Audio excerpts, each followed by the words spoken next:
விலை மதிக்க முடியாத உயிரை காப்பாற்ற வேண்டும் அடிப்படையில் நாங்கள் செயல்பட்டோம். அதனால இன்றைக்கு மக்கள் நிம்மதியாக வாழ்றாங்க. வல்லரசு நாட்டில் கூட பல்லாயிரக்கணக்கான பேர் கொரோனா வைரஸ் பாதிச்சு இறந்தாங்க. தமிழ்நாட்டில் தேவையான உதவிகளை செஞ்சு கட்டமைப்பை ஏற்படுத்தணும். அப்பொழுது பாரத பிரதமர் அவர்கள் இந்தியாவில் இருக்கின்ற அனைத்து முதலமைச்சரோடு காணொலி காட்சி மூலமாக தொடர்பு கொண்டு கேட்டறிஞ்சாங்க.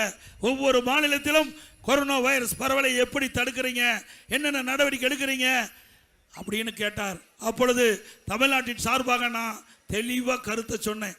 அதை கேட்டுட்டு பிரைம் மினிஸ்டர் அவர்கள் சொன்னாங்க, மற்ற முதலமைச்சருக்கு தெளிவுபடுத்தினாங்க, தமிழ்நாட்டில் கொரோனா வைரஸ் பரவலை தடுப்பதில் முதல் மாநிலம்,